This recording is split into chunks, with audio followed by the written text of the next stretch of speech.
Hi, I'm Isa, and today we're here with Ruiz from Culture Team again. Again. He was here the last time if you watched one of our first few videos actually. And today we're here with Ruiz for another session of Adulting with Myra Jenga edition. Well, Ruiz, thank you so much for joining us again. Thanks for having me again. Yeah, of course. I'm sure you're very excited, right? Super appreciate it. You were waiting for this moment to happen. Yeah, because I got invited again because I have had a recent change in my life, right? A recent That's the only change reason in why. Not my life, in his life. But first, let's get to know a little bit about Ruiz, because the last time he was here, I don't think we heard that much about him. So That much about me. What do you want to know about me? Oh, like what do you do in Myra? How do you contribute to the growth of Myra? So I am the culture principal in Myra, leading the culture team. So the culture team is a little bit like a HR team, but we don't do anything that is boring.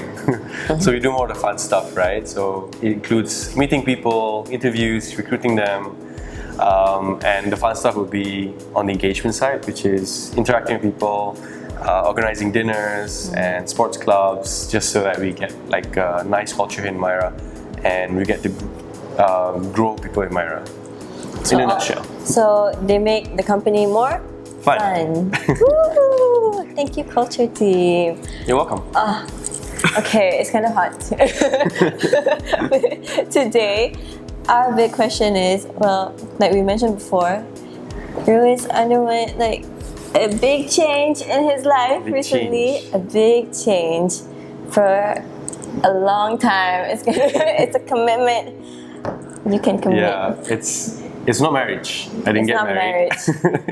It's similar form of commitment, I would say. You know, the things you have to sacrifice and all that. Well, he bought a house. I recently bought a house, and at Myra we're all about home buying. Home buying. So that's why I got invited again, because I bought a house and they want to know more about that process. Yes, exactly.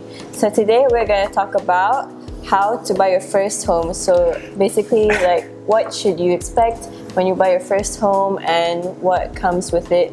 Like, any tips or any of the things that you faced? Basically that. Okay. So sure, yes, let's do it. Let's do it. So all the questions in here relate to that. But first, I think you should start the Jenga tower. Okay, so these questions are for you as well? No, it's just for you. They're all for you. So we'll ask Just like up to last time. 7 questions, yeah, just like last time, or until the Jenga tower collapses. Okay, yeah? so I'll start first then. Same. Easiest, obviously. Annoying. So first question is, what motivated you to start the process of buying your first home, and how did you prepare for it? What motivated me? So in the last video, I spoke about renting and how renting is like a natural first step. I'm a big supporter of rentals as well. So if you want to rent or buy, it's up to you. But what motivated me to go into buying a house was because I actually was looking around for houses, and mostly in like the Klang Valley area, because those are areas I wanted to stay in. Yeah. I mean, the typical safe answer would be I wanted to get a house for my future family, and I wanted it to be in an area that I wanted. So I went to a lot of different ones in Damansara, in Subang. I'm a Subang boy, and I wanted to stay in Subang, but there weren't any good projects there for me. But I found one in PJ, and it's like the first project that I went to, met the salesperson, and put down the booking. So what motivated me honestly is I wanted a place for my future family to grow and stay in, and a place that in an area that I wanted, essentially. So where did you end up? PJ? I'm not PJ. It's along the Federal Highway. It's near one of the major hotels. It's gonna end really soon. We're near one of the major hotels. Yeah. Okay. That's question 1, right? Until That's this thing question ends. 1. Yes. It's your turn. Okay, ask the questions. Wait, it's upside down. So second question is, how did you determine your budget for buying your first home? And how did you make sure you were financially prepared for it? Yes. I mean, it's hard to decide when you're financially prepared. I think that was like the main reason. I think in the beginning I didn't want to go for a house was because I wasn't sure if I could financially support it, and that's one of like the biggest fears I think as a home buyer, young home buyer, and especially now with everything so expensive, and maybe you aren't at a salary that you're comfortable with spending yet. So when I decided, honestly, I realized that I needed to take the next step. I'm feeling 30 in July, which is in a couple of days. In a week. So I just want to take the next step and move in the right direction and kind of like be more serious in life. And so, how I knew what my budget was, I used the Myra super calculator. So I used it in multiple ways. Number one was that I wanted to know how much at the moment my salary can afford. Then I used it that way. But then when I found this project, I went the other way, which was, I know how much this project cost. And then I broke it down into, I used the super calculator and it let me know that, okay, I can afford it. So, so the calculator helped me two ways. Is one, know what range of houses I can buy. And number two, since I already had like a project in mind, I calculated and see if I can afford it. But in terms of like being ready for it, I think in the earlier video I spoke about like if you rent it first, then you get used to that money kind of like being gone. I tried my best. It's okay. Continue first. No, it didn't end.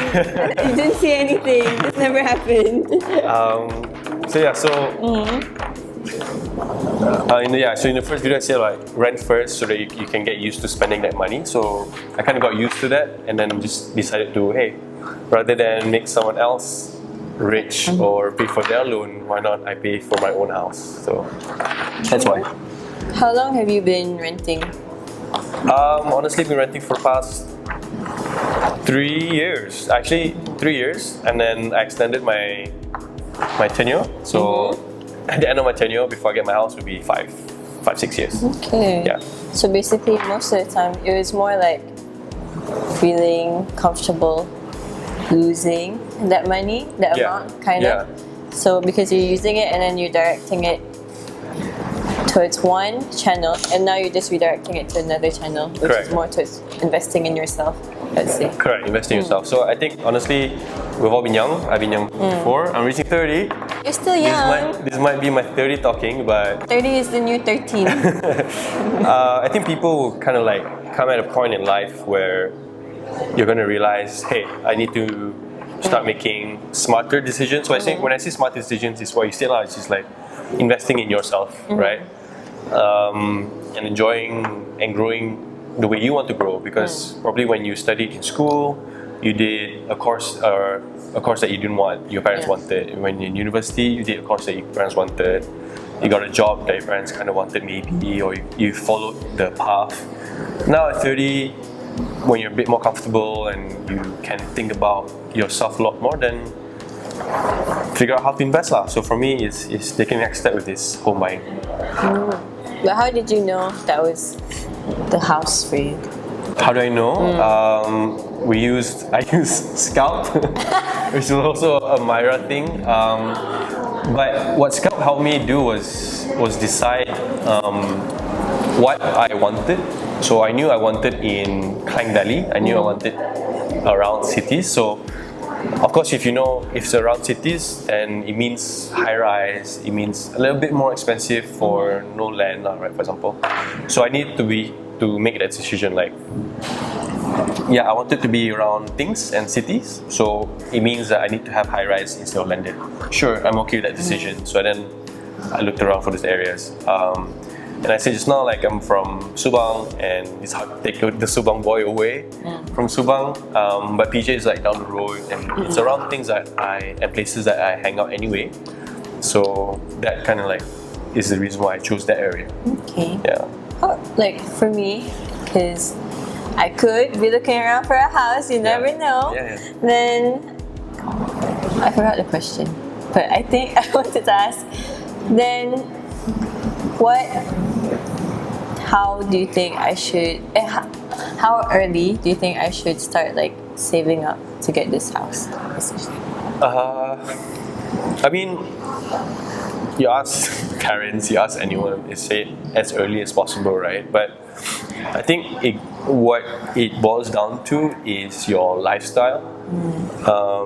Because I can say like, yeah, make sure that you save 20-30% of your salary now, but then is that realistic to your lifestyle now? Are you able to do that and then live the life that you want? Then you have to decide yourself lah, right? So of course the safe answer is like as early as possible, but I think going through my own experience is like, because I've always wanted to live life my way and do things I wanted to do. It's just kind of like deciding, hey, I'm at this part of my life where I don't need this side, I need to focus on this, and I just shift my mindset, my lifestyle. So as you said, like with the renting thing, right, where there was already money that I spent and put aside into rentals, and that same amount can go into instead getting the house, right? I guess to answer your question, as soon as you can, but I think as soon as your lifestyle allows you to.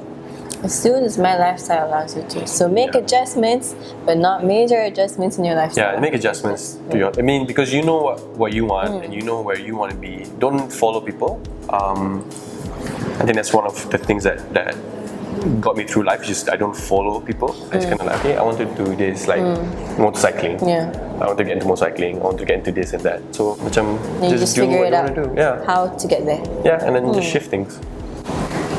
Thank you very much. That was very insightful. Thank you, Mr. Ruiz. Thanks, Iza. Mr. Ruiz. Yes, Mr. Ruiz. Thanks, Miss Iza. Congratulations on buying your first house. Well, it's scary, by the way. Buying a house is super scary, but I think just talk to as many people as you want. Get as much information as you need. No one is forcing you to buy straight away. Just think about it. Think about it as I said, like shift your lifestyle, see if you can afford it. But if you can't, also that's okay, because if you can't but you want to, then you just find opportunities or things that can help you get there, essentially. very cool. So all those first-time homebuyers out there, maybe this could apply to you, you know? Follow his advice, or maybe not. Maybe you have other things in mind, who knows? Yeah, let us know in the comments. Yeah, let us know in the comments below. What are your thoughts on buying your first home? Okay, so thank you so much, Ruiz. That's all the time we have today because you made the Jenga tower fall. It was your fault. Second time is I swear, it was your fault. I swear. It was you. We can replay it. Anyways, so if you enjoyed watching this video, make sure to check out all of our other videos about adulting with Myra in our channel, and don't forget to like, comment, and subscribe to this channel for more. Or if you want some more home educational content, head on to our Instagram @_askmyra or myra.com.my to get some home buying tips. Yeah. And see you in the next video. Bye-bye. Bye.